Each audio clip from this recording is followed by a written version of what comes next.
Welcome everyone. So this is the second part of our examination of diversity, equity, and inclusion. And in this installment, we will continue with the analysis of the syllabus, or rather the syllabi provided by multiple institutions, the very peculiar assignments and homeworks that we've been asked to complete, and possibly also a further conversation into the problematic aspects, both from a philosophical as well as from an ethical perspective, that these type of training opportunities present to students, to faculty, to clinicians, and to society at large.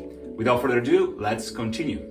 Now you'll hear me clicking back and forth, left and right, to open PDFs and screenshots and Word documents, because I want to show you the content of the training. This is something that I really value. Before we judge or criticize anything, we must know what we're talking about. We must know what we assume to be against. Because otherwise, we're just providing empty words, biased perspective, and in many cases, misunderstanding. What I will not do is to share anything that is identifiable about these trainings. As I mentioned earlier, I took many diversity, equity, inclusion training with multiple institutions, universities, and hospitals, etc. But it is not fair to talk about anything behind anyone's back. So what I did in each of these training, I addressed the same very issues with the trainers, the instructors, and the institutions. I expressed my concerns if I had any. I expressed my gratitude and appreciation for the work they've done.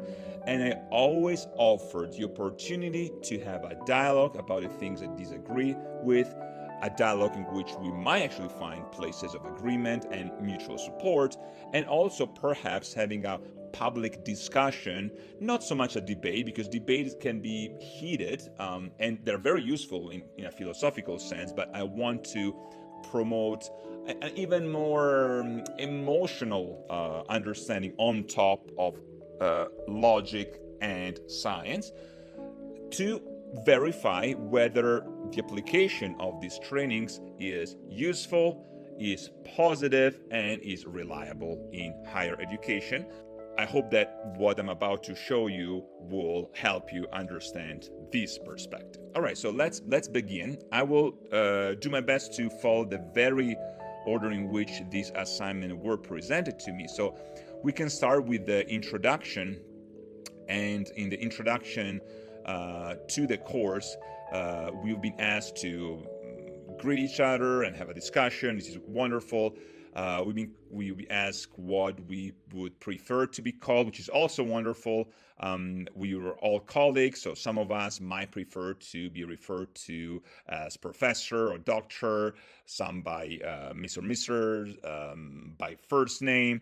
Now, something that I really want to emphasize here is that for all my students, I give the chance to address me either by doctor or professor, and it's across the spectrum. It's in general a good way to train a student for the workplace, and in general for a polite way to interact with one another. I have some colleagues that prefer actually to be called simply by last name, some by first name. It's a personal choice. And I give the same opportunity to my students. Now, the fact that we're all colleagues in this training many opt for a first name basis, because that's usually how we refer to each other when we have, for instance, faculty meetings. And right after that, they ask us, what pronouns do you use? Now, I already addressed this, I think, quite in depth in the lecture about sex and gender. So I will encourage you to look at that lecture if you are interested in my answer to this. Then we'll be asked what compelled you to take this course, and the general attitude I have for all this is because I'm curious and I'm genuinely interested in the topic. And then very, very nice from this, of course, is questions such as what is one specific contribution you will make to the course? What is one thing you need from us to help make this a meaningful experience? And is there anything else we should know about? So as I mentioned, there's a lot of good things here. Now, what is one specific contribution? As I realized, it's a contribution only if you support the claims made in this course. If it's not, it was not taken that well. But again, this might be a starting point to examine what are actually the parameter of this type of course. And again, I want to clarify that I will not make the claim that every single diversity, equity, inclusion training is falls within the realm of a ideology, a anti-scientific perspective, but at the same time, it is a overall statistically relevant and rational conclusion to make at this point, at the very least, in the education system in the United States, unfortunately from kindergarten all the way to PhD, that unless you have the solid proof of an exception, what I'm about to show you in this video constitutes the vast majority of diversity, equity, and inclusion training in the US, and I would assume in Canada as well. Let's continue. In the first week, we have been asked to diversify our feed. Now, by that, we simply mean to, for lack of better term, because we want to be precise, to promote this type of ideas on our social media. Now, one could already be concerned about that because asking a faculty member, in this case, or a doctor, a physician, a clinician, a researcher, to promote something in their personal sphere, social media included, could be controversial because I will completely understand if someone asks me from a question of politeness, make sure you represent your university, your college, your hospital, your institution everywhere, as in please behave in a polite and respectful manner, okay? And I do understand, especially in the field of neuroscience and psychology and medicine, of which I'm part of, a special level of self-awareness is necessary because you want to be respectful and kind. At the same time, we should really separate ideologies and politics on one side from science and medicine. So if we do not agree with certain statements, we should have the liberty, and by liberty I mean the freedom of expressing ideas and thoughts, as academia should be there for, in our social media. Okay? That would be a concern. Okay? But again, one might argue, well, this is reading too much between the lines. So let me read you what the first week journal asked us to do. This assignment invites you, quote, to expand stories by adding non-white, non-majority news, groups, and media to your social media feed. Now, this is already racist. Why would I select my news and media on the basis of skin color? That is racism 101. That is discrimination 101. Okay? I still completed the assignment, but I pointed out the fact that this question in itself demolishes what diversity should be about. Okay? So I did the assignment. I added the resources I chose for this assignment, which I'll be happy to share, but asking this to embrace these stereotypes which are projected onto this type of groups and individuals, non-whites, non-majority, is in itself very racist. Okay? Important to address why certain expectations as far as homework assignments are actually put in place. Either something that can be said about certain DEI training up to this point is that at the very least they were transparent or somewhat transparent in their ideas / ideologies and their strategies. Okay, so they will tell you up front, in most cases, what they were about to quote unquote teach you. Okay, this unfortunately it's no longer the case, and if I were to give you an advice as a student or even more so as a parent, I would always ask you to demand from your institutions, teachers, social workers, professor, the clear description in the form of syllabi and other materials of what they are going to teach your children, their educators, and their administration staff as well. because a lot of these things happen in a very sneaky way. And the question remains, at which point a conspiracy theory stops being a conspiracy theory? At which point an excessive paranoid ideation where you feel that everyone is against, I don't know, freedom of speech becomes proof? Until proven otherwise, as I will mention multiple times today, I will always give people the benefit of the doubt. Until I have a clear idea that what they're doing is brainwashing ideology, I will listen and will try to understand. So in this course, I will show you, at the very least, right up front, they will tell you what you are about to encounter. Okay? So learning outcomes apply a system and power analysis framework of society to recognize how systems of oppression impact the students or the faculty of this institution. Now, I completely disagree with this because the idea is not to investigate whether such system of oppression actually exists, but simply to recognize them. So this is very similar to what a hyper-religious perspective or a cult would ask their members to do. Don't even try to question, just take everything in, more than a face value. Take everything by blind faith and blind faith alone. No works, right? Blind faith alone. And just assume that the world is made up by victims and perpetrators, right? There's no other thing. It's a power analysis. Now, I completely disagree with this, but at the very least, they tell you right away in terms of what we believe in. As long as we agree that this is a system of belief, and therefore the falsifiability of it is predicated upon the logical analysis of the statements, that is okay. Now, one should actually question whether a system of belief, in my opinion, a false system of belief, should be taught in public school systems. But this is very much similar to the concept of intersectionality in academia, which we'll target after this. Second learning outcome, discover and critically consider how different domains of your identity intersect to shape your own educational and life experiences and how your positionality impacts the students you teach and support. One could see the point here. We are intersectional, as in we are made up by multiple elements as we are human beings. And this in itself demolishes any type of racism that's predicated on people of the quote-unquote white majority as opposed to BIPOC. All these terms that are completely racist.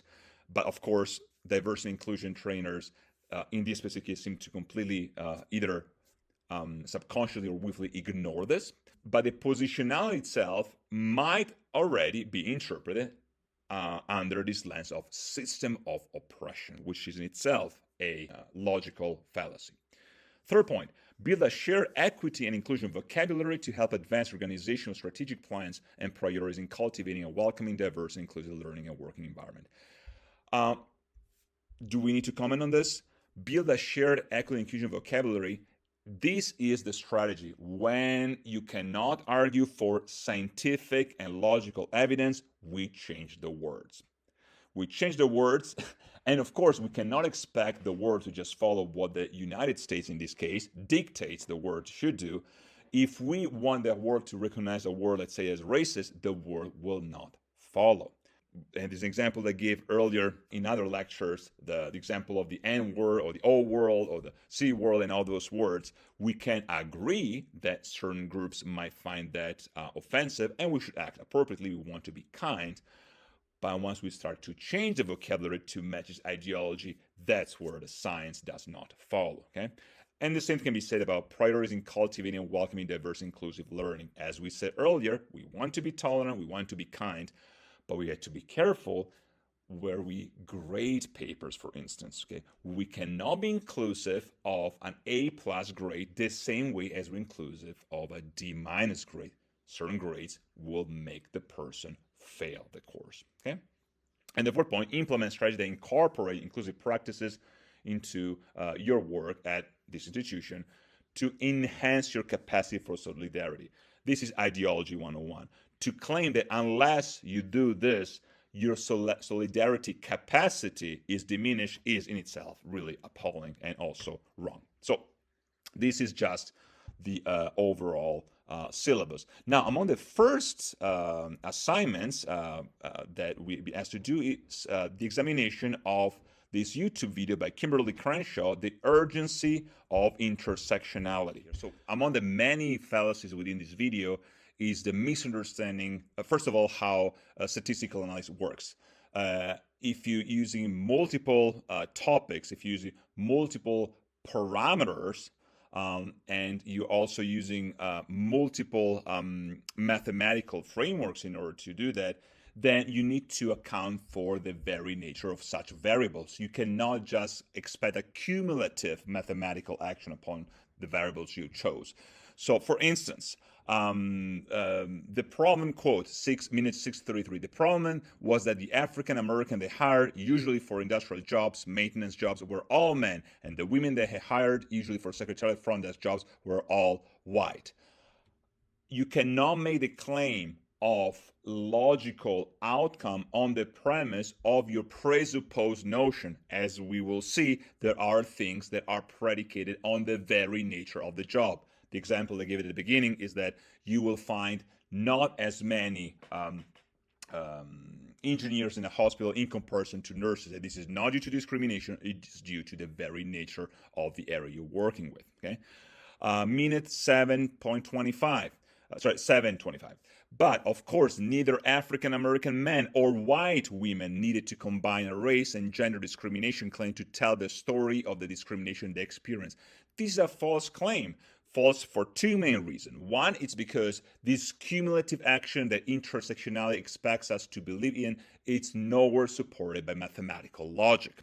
Second, even if it were supported by some level of really forced postmodernist theory, because logic is really foreign to many postmodernists, even if it was supported by certain theory, that it doesn't follow that you can only talk about someone's experience pattern of, in this case, discrimination if you are not yourself a member of every single part of their intersectional identity. Think about the usual example I give all the time. If you were to go to a hospital because you had an injury, had an accident, and you would only trust the physician who had the very same history as yourself, with a very similar accident yourself, with the very same injury to her knees, for instance, otherwise you think they will have no claim to knowledge about your condition. This will be completely nonsense because you trust that they went through medical schools, they have specialization, they know what they're doing. So this all falls apart.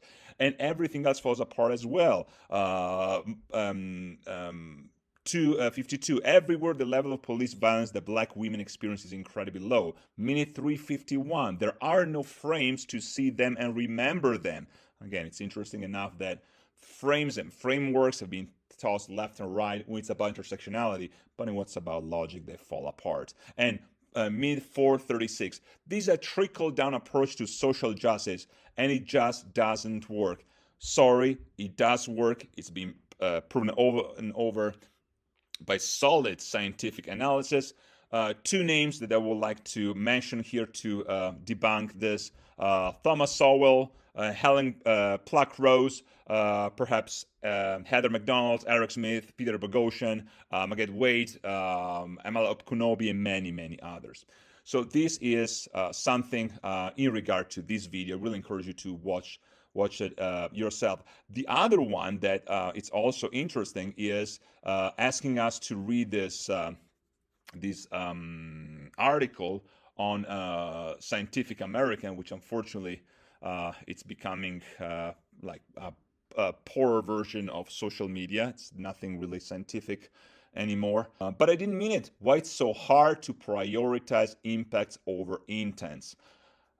Why should we, one might ask? Now, we will talk about that more in depth. Quote here, when participants in one study received equally strong electric shocks, those who thought the shocks were administered intentionally actually experienced them as being more painful than those who thought they were administered by accident.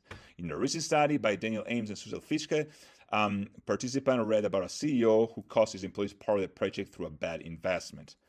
Of course, again, I want to be perfectly clear that I'm in no way saying that we should not be considered impacts as more important or meaningful than intention. The rebuttal is the basic neural underpinning of soothing, which is to tell oneself that it's not so bad, they did not mean it. Okay, so it's important to understand that intent indeed does matter in this context, right?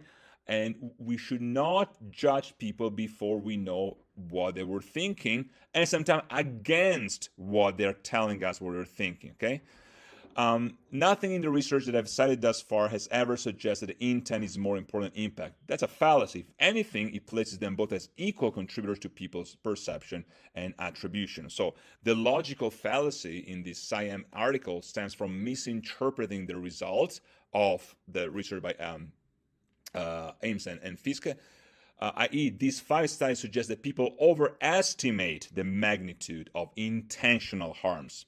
So again, it's a very important thing to remember when we analyze such claims.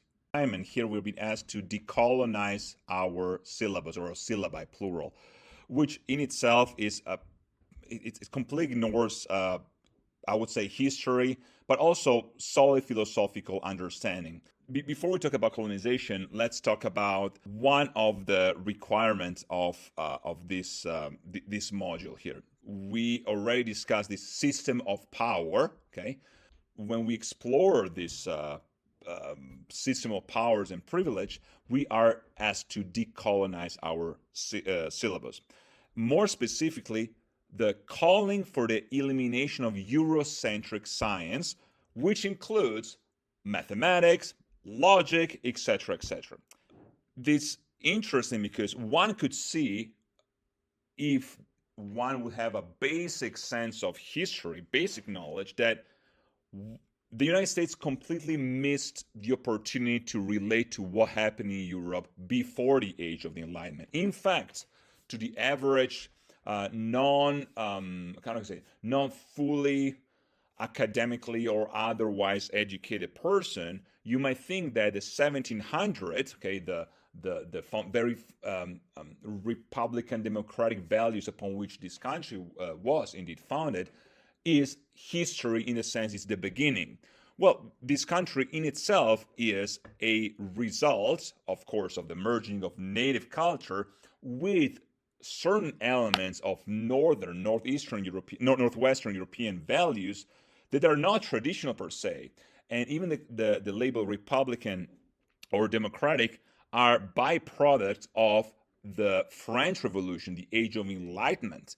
So when we fight against what happened in the positivistic element, where there was an over-reliance of positivistic science, for which I recommend you watch the lecture on positivism and medicine in the different playlist, and why we should recover certain elements of empirical and falsifiable knowledge. An example would be the germ theory of disease. Okay, and there was a reason for positivism to become part of culture in the first place, to try to account for an over-reliance of non-empirical, non-verifiable data in the first place, so not to merge the spiritual dimension with the laboratory investigation. There was a reason, but that we passed that stage, and there was also perhaps a reason to challenge certain assumption of modernism, and I'm definitely not a modernist in any shape or form. I would consider myself, if nothing else, an anti-modernist, despite of the fact that I don't really like the anti parts of any label. I prefer to be pro something, so perhaps I'm pro tradition with a capital T, though. A tradition is 500 years old. It's not really a tradition, and that's what I'm trying to say. So there was maybe a reason for postmodernism as well, but to toss the baby with the bathwater, to toss everything that made European culture great, among the greatest in the world, in the last 500 years at the very least, the same way as the Arabic, the Persian, the Unani culture was among the greatest at the time, let's say Ibrahim Avicenna, or the Chinese culture, or any culture in the world. Each culture reached a peak. And so to toss that is completely silly, right? And when we challenge especially this Eurocentric science, and we challenge the European model of education, well, we might have really a big issue, because all these logical fallacies were trying to take hold on European soil, and the fallacies of diversity, inclusion, transgender ideology, and they fell apart in most cases because they were not just anti-scientific, they were hateful, bigoted, racist, and completely outside of academia. The United States will have to catch up with that. Catch up in quotes, because I honestly do not believe that there is a sequential, linear path to history where we know nowadays more than we knew yesterday. But again, this will be a cultural imperialism from the United States toward, in this case, Eurocentric science, but the same could be said about Chinese-centric science if the issue was with China, or, as it happened in the recent past, I don't know, Slavic-centric science, Russian-centric science, and so on and so forth. All right, so now we examine that. Another example would be the racist scenario. Another assignment. You are the instructor for an undergraduate course. During an in-class discussion, John, a white student, says, well, I've done 2 summer internships in Ghana, so I know the culture pretty well. Everything is about who you know there, or I guess who you pay. Right? So a black international student responds by saying, I found that really offensive. That's a really broad generalization about African society. The fact that this this extra makes sense is in itself quite silly. Aside from poor grammar, but again, grammar might be a remnant of colonialism, because if you speak proper English, or even better, proper English, proper German, then you are a colonizer. So I guess whom you pay, right? Direct object, accusative case, accusative in German. But aside from the poor grammar displayed here, which could also be just a typo, it's interesting that the assumption is in itself extremely racist. First of all, John is only identified as a white student, okay? And then itself carries the weight, the burden of proof, because he is the one picked to be the one making this assumption. And then Raiso, it's who cares about who he comes from? He's a black international student. But maybe John is actually African. Maybe he was born there, okay? You say, well, he cannot be a real African because he's white. Well, that could be racist if you do believe in the law of soil, for instance, right? But what if he was born in South Africa, for instance, and his parents and grandparents were born in South Africa? Are not they Africans? Do not have any claims on their culture. Now, African is a huge continent, so just because someone is born in South Africa, this person might have no clue about what happens in Ghana, but neither does Raiso, who is a black international student, but he might have been born in London, for what we know, okay? Or he might be born anywhere else. He might be born in Burkina Faso and not know enough about Ghana. So that's interesting how, in the attempt to show how racist certain claims are, you end up being even more racist. Okay, so let's continue. This other assignment, we are asked to address a choice of topics, and myself and a few other colleagues picked the topic of food justice, which is great, and there is an element of truth in making sure that everyone has access to proper nutrition, and we focus especially on New England, but more specifically on Vermont, okay, so northeastern United States. So the main areas of the analysis was lack of organic, local, healthy options in Vermont in history versus now, differences in food accessibility and related topics between Vermont and in Europe, to provide an example, and discrimination against ethnocultural minorities if applicable. So I would say that in terms of working for food equity and accessibility, I found myself in full agreement with the need of making sure that everyone has the chance to obtain such nutrition. I also argue that Vermont is thankfully among the positive examples in the US when it comes to food justice, and of course there's always a lot of improve, but there is an element of a dark picture in the past of Vermont, and we just have to think about eugenics in this context. But at the same time, we think about Vermont as a beacon of hope and justice, for instance, during the slavery era and the Civil War, right? Now, of course, there were other types of discrimination, and statistics are pretty clear in indicating that most target groups for this type of injustice were the Irish, the Italian, and the Lebanese communities living in Vermont. Okay, and again, to consider them all one and the same is really distorting history. So throughout history, we have had multiple examples of hateful discrimination against the ethnic groups above, which were entirely directed at them on the basis of ethnocultural and ethno-religious affiliation and origin. Thankfully, our brave little state seems to have learned a lot from its past, and the overwhelming evidence indicates how the discrimination against European settlers from Italy, Ireland, and from the Middle East, Lebanon, did not turn to further discrimination against the most recent waves of European, Asian, and African settlers. For instance, Bosnians, Afghani, Vietnamese, Senegalese, and Congolese population, which is to say that things are indeed improving. The racism against Near Eastern and European population did not translate to further racism toward other Europeans and other settlers from other geocultural areas. Okay?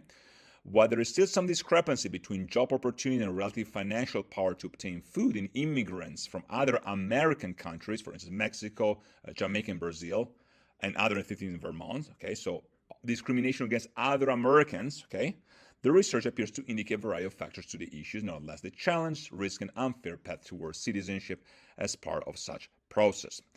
More specifically, food injustice and the related terms food desertification appears to be a relatively widespread phenomenon in the state of Vermont. This is to focus on what the Vermont specifically, affecting more people on the basis of socioeconomic status, education, and to some extent to past discrimination and superstition, which affect the culture of the state as a whole.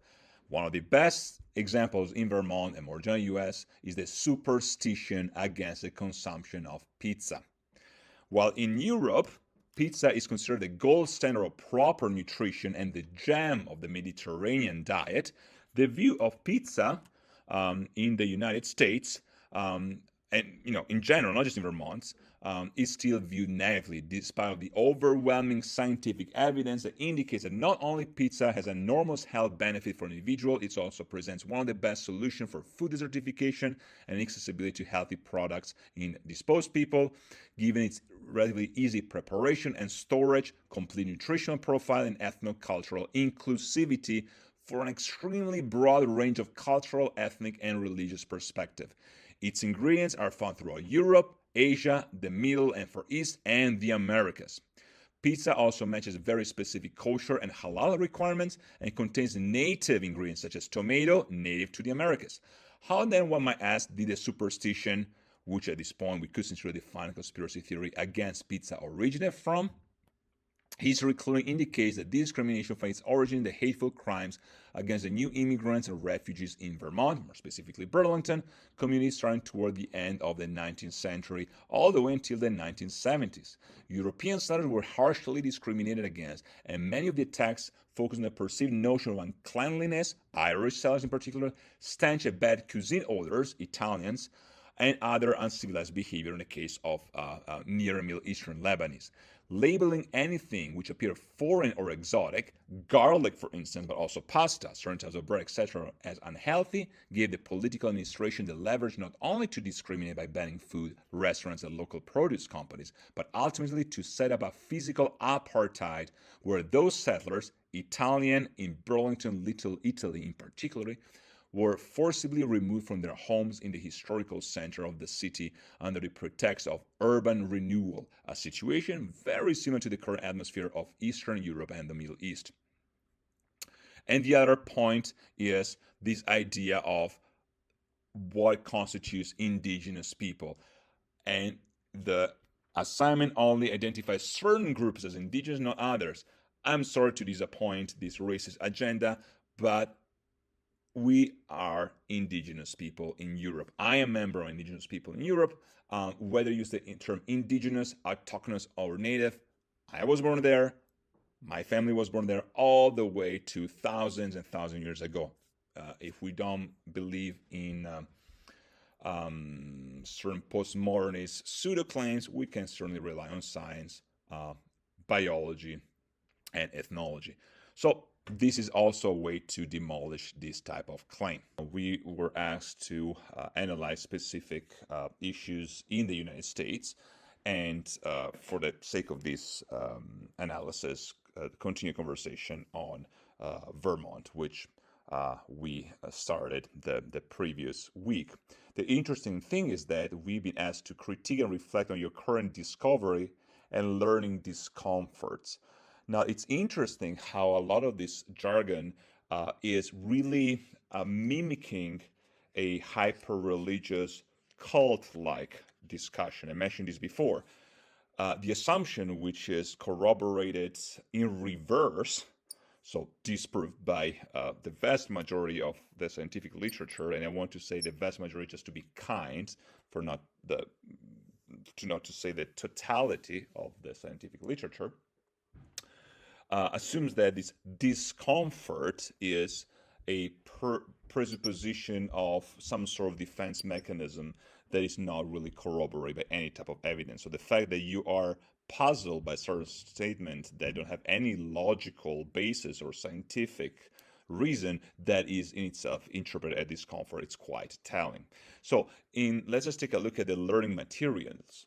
So listen, pick one to read or listen to. Listen, why is Vermont so overwhelmingly white? Now, the assumption, of course, is that is a bad thing, and that should already be enough to label this assignment as racist. But we analyze that in brief. Or read the problem with Vermont's whiteness. They don't even hide it anymore, right? It's a problem. And so if this is not racist, and if we don't react as, feeling not just disturbed or feeling nauseated, but appalled and disgusted, that there should be a problem with interpretation itself.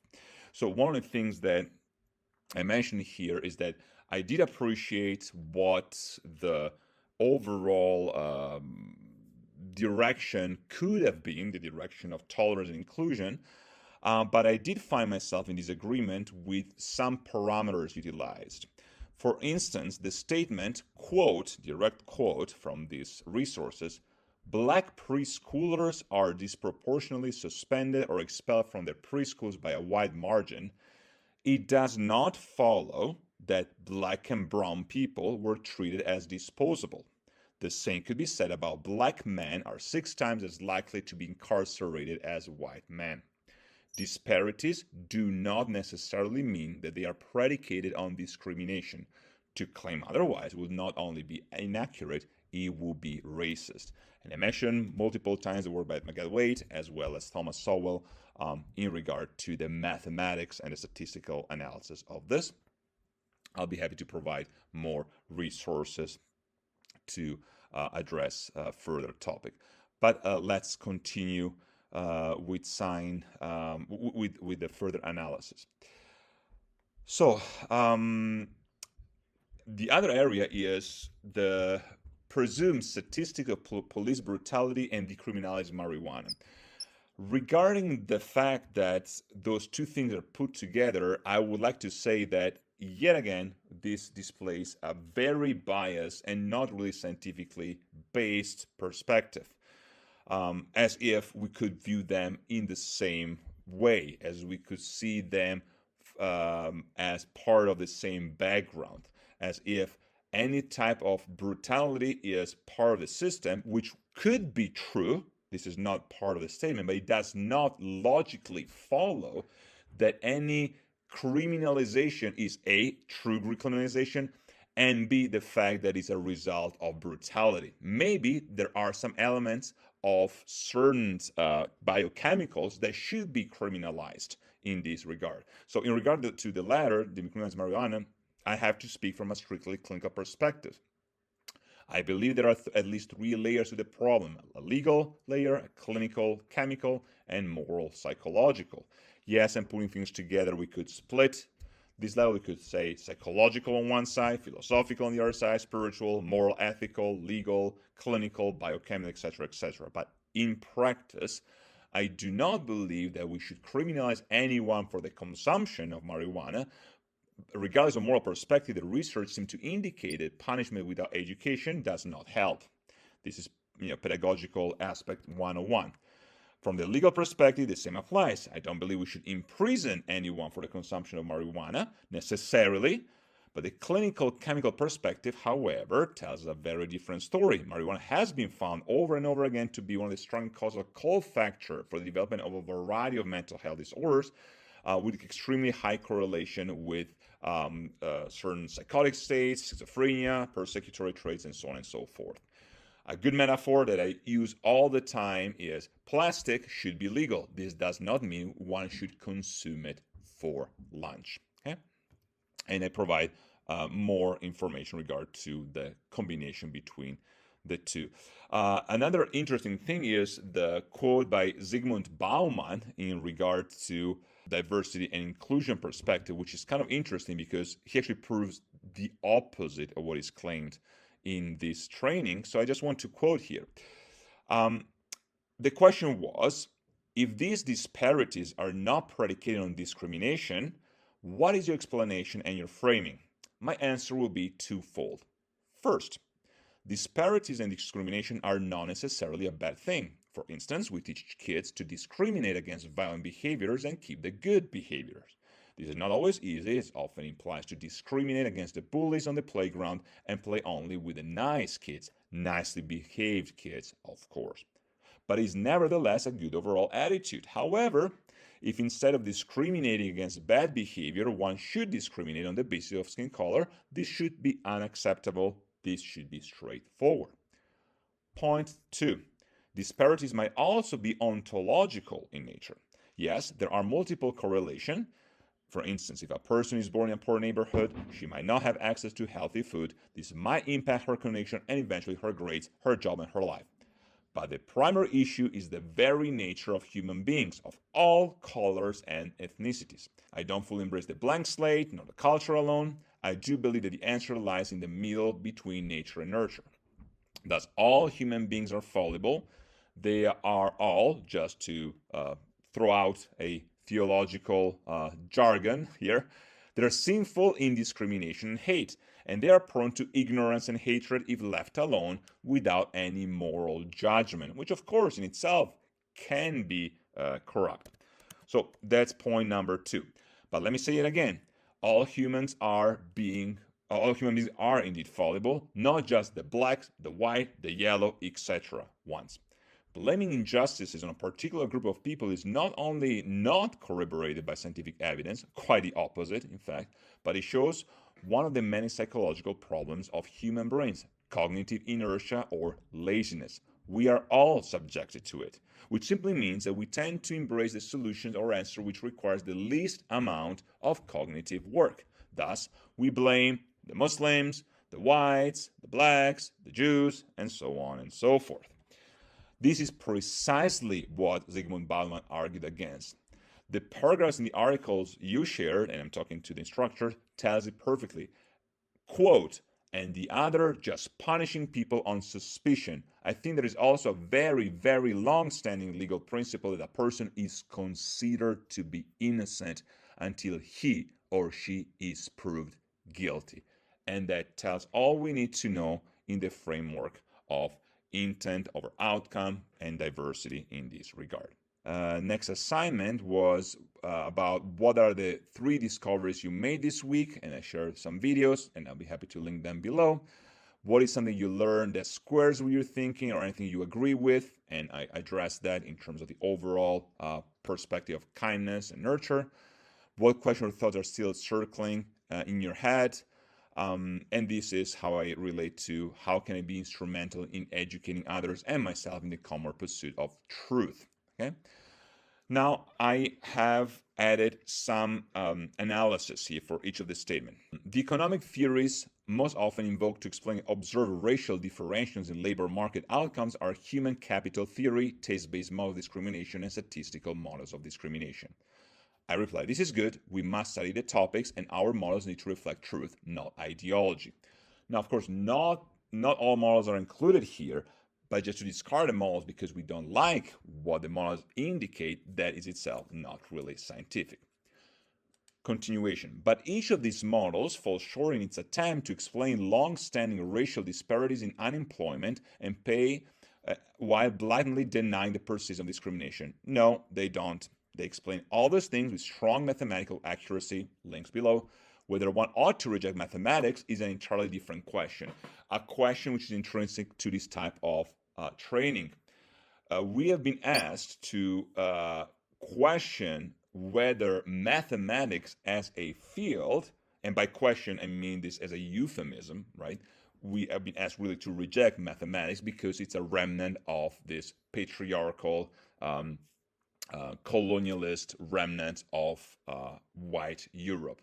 Well, this again shows no knowledge of the history of mathematics, not even geographical history of the mathematics. So I mentioned the work of the Islamic tradition, for instance, or the Indian tradition, the Persian, Arab tradition, but also the fact that if one would to reject something that works simply because this or that person, the person who discovered it, had this or that skin color, this is appalling and racist.